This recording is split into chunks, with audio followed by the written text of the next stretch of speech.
Assalamualaikum warahmatullahi wabarakatuh.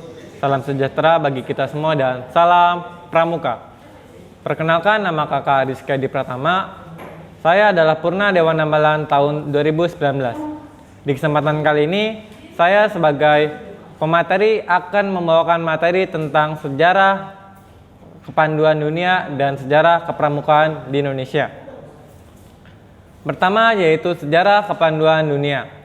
Gerakan Boy Scout bermula di Inggris di tahun 1907 oleh Sir Robert Baden-Powell yang program-program dasar gerakannya diilhami oleh dua organisasi remaja yang telah terlebih dahulu dibentuk, yaitu Son of Daniel Boone didirikan oleh Daniel Charter Bird, seorang naturalis ilustrator, dan Woodcraft Indian yang dipelopori oleh Ernest Thompson Seton, seorang penulis Inggris kelahiran Kanada. Di musim panas 1907, Baden-Powell menyelenggarakan sebuah perkemahan di Pulau Brownsea di Inggris untuk menguji ide-ide yang ada di dalam buku Scouting for Boys. Perkemahan ini dianggap sebagai awal dari gerakan kepanduan. Sejak dibentuk oleh Sir Robert Baden-Powell di Inggris, berdirilah organisasi-organisasi kepanduan di banyak negara, seperti di Amerika Serikat pada tahun 1910. Gerakan kepanduan tidak bersekte dan tidak berhubungan khusus dengan dinas kemiliteran maupun kepentingan politik tertentu. Sebagai contoh, selama Perang Dunia Kedua pada tahun 1939 sampai 1945, Boy Scout berpartisipasi dalam banyak kegiatan sipil. Program-program lainnya antara lain meningkatkan keterampilan dalam pengetahuan tentang hewan dan tumbuhan, berenang, pertolongan pertama, bersemboyan, dan aktivitas lainnya. Moto para pandu adalah Be Prepared. Sejarah kepanduan tidak dapat dipisahkan dengan terbitnya buku Scouting for Boys. Karena buku itulah yang pertama kali menyebabkan anak-anak dan remaja bergabung dalam kegiatan di alam terbuka yang dinamakan Gerakan Kepanduan atau Boy Scout. Buku Scouting for Boys ditulis Baden-Powell pada tahun 1908. Buku ini pertama kali diedarkan pada tanggal 15 Januari 1908. Selain mendirikan kepanduan untuk putra, BP juga mendirikan kepanduan putri dengan dibantu oleh adik perempuannya Agnes Baden-Powell yang kemudian dilanjutkan oleh Lady Baden-Powell. Kepanduan siaga didirikan pada tahun 1916 dengan ilustrasi kegiatannya diambil dari buku yang terkenal karya Rudyard Kipling, The Jungle Book. Pada tahun 1918, BP mendirikan kepanduan untuk golongan penegak atau kita kenal Rover Scout. Untuk meningkatkan kualitas penegak, BP juga menulis buku berjudul Referring to Success atau mengembara menuju kesuksesan pada tahun 1922. Selain itu juga BP menulis buku untuk pembina, yaitu tahun 1914 sampai 1919. Di tahun 1920 didirikan organisasi internasional kepanduan bernama WOSM dan WAGGGS yang berkantor pusat di Jenewa, Swiss. Ya, itulah sejarah singkat mengenai pandu di dunia. Sekarang kita akan mengenal lebih jauh tentang siapa Bapak Pandu sedunia. Dia adalah Robert Stephenson Smith Baden-Powell. Beliau dilahirkan di Inggris 22 Februari 1857.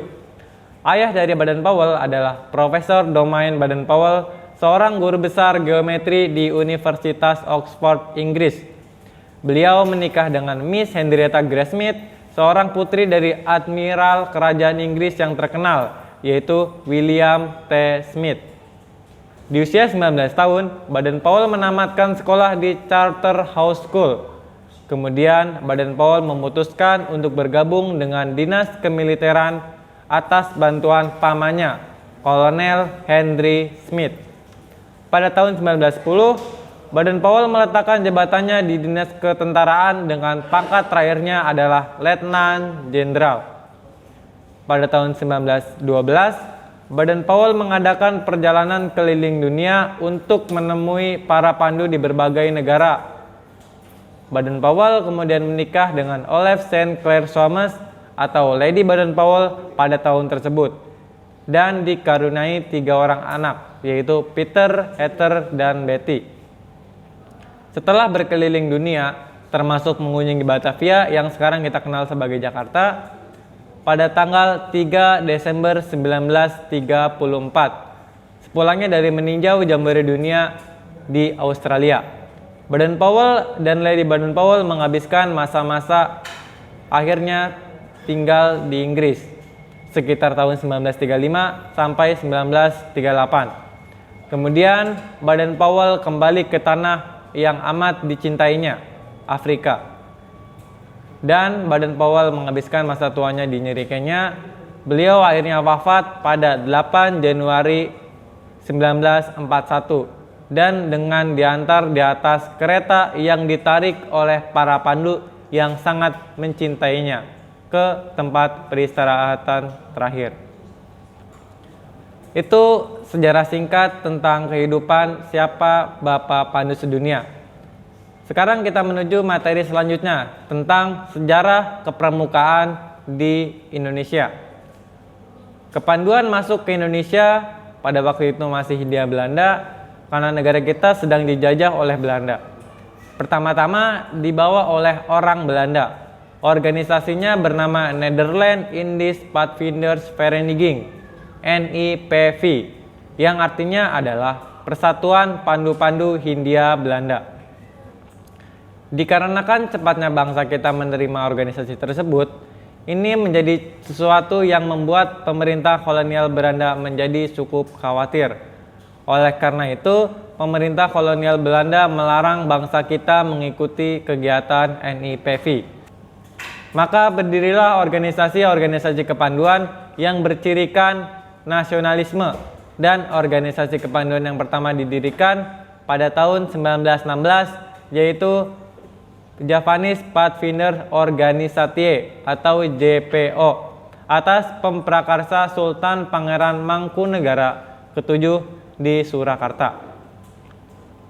Tonggak kebangkitan bangsa Indonesia adalah berdirinya organisasi Budi Utomo 20 Mei 1908. Lalu peristiwa Sumpah Pemuda 28 Oktober 1928 yang menjiwai gerakan kepanduan nasional kita semakin bergerak maju. Kemudian pemerintah kolonial Belanda melarang pemakaian istilah Padvinders bagi organisasi kepanduan bangsa kita. Istilah pandu dan kepanduan dikemukakan pertama kali dalam Kongres Siap pada tahun 1928 oleh Kiai Haji Agus Salim di kota Banjarnegara, Kabupaten Banyumas, Jawa Tengah. Pada zaman kependudukan Jepang, organisasi-organisasi kepanduan dilarang sama sekali. Semua organisasi kepanduan harus bergabung dengan organisasi-organisasi kemudaan bentukan Jepang. Kemudian setelah proklamasi kemerdekaan 17 Agustus 1945, berdiri kembali organisasi kepanduan hingga mencapai jumlah lebih dari 100 organisasi yang tergabung dalam 3 federasi, yaitu IPINDO, Ikatan Pandu Indonesia. Yang kedua yaitu POPINDO, Persatuan Organisasi Pandu Putri, dan PKPI, Perserikatan Kepanduan Putri Indonesia. Akhirnya disadari bahwa banyaknya organisasi kurang baik untuk persatuan bangsa, maka pemerintah mengeluarkan Kepres nomor 238 tahun 61 tentang gerakan pramuka sebagai dukungan pemerintah terhadap organisasi kepanduan di Indonesia.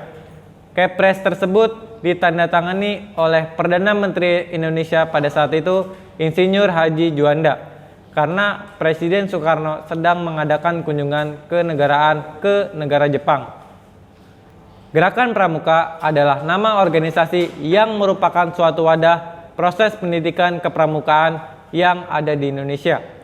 Sebelum tahun 1961, di Indonesia pernah berdiri puluhan bahkan ratusan organisasi kepanduan, seperti misalnya Pandu Rakyat Indonesia, PRI, Kepanduan Bangsa Indonesia, KBI, Hizbul Waton, HW, dan Pandu Kesultanan atau PK. Sekarang hanya ada satu organisasi kepanduan nasional, Gerakan Pendidikan Kepanduan Praja Muda Karana, yang disingkat Gerakan Pramuka. Yaitu adalah gambaran singkat mengenai sejarah masuknya kepramukaan di Indonesia. Sekarang kita akan mengenal lebih jauh tentang siapa Bapak Pramuka di Indonesia. Bapak Pramuka di Indonesia adalah Sri Sultan Hamengkubuwono IX. Lahir di Ngayogyakarta di Ningrat, 12 April 1912. Ayahnya yaitu Sultan Hamengkubuwono ke-8 dan ibunya Kanjeng Raden Ayu Adipati Anom Hamengkunegara. Sejak usia muda, Hamengkubuwono ke-9 telah aktif dalam organisasi pendidikan kepanduan. Menjelang tahun 1960-an, beliau telah menjadi Pandu Agung, pemimpin kepanduan.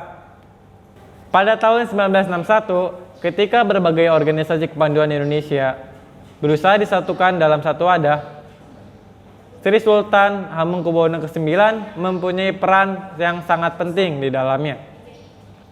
Presiden Indonesia pada saat itu, Soekarno, berulang kali berkonsultasi dengan beliau tentang penyatuan organisasi kepanduan, pendirian gerakan kepramuka, dan pengembangannya. Atas jasa tersebutlah Musyawarah Nasional atau MUNAS Gerakan Pramuka pada tahun 1988 yang berlangsung di Dili, ibu kota Provinsi Timor Timur yang sekarang menjadi negara Timor Leste, mengukuhkan Sri Sultan Hamengkubuwono ke-9 sebagai Bapak Pramuka Indonesia. Pengangkatan itu tertuang dalam surat keputusan nomor 10/MUNAS/88 tentang Bapak Pramuka. Namun pada 2 Oktober 1988, Sri Sultan Hamengkubuwono ke-9 meninggal dunia di George Washington University Medical Center, Amerika Serikat, karena serangan jantung dan dimakamkan di pemakaman para Sultan Mataram di Imogiri, Kabupaten Bantul, Daerah Istimewa Yogyakarta, Indonesia. Ya, itu adalah gambaran singkat mengenai kehidupan Bapak Pramuka Indonesia. Sekian materi yang saya bisa sampaikan, kurang lebihnya mohon maaf. Terima kasih. Wassalamualaikum warahmatullahi wabarakatuh. Salam Pramuka.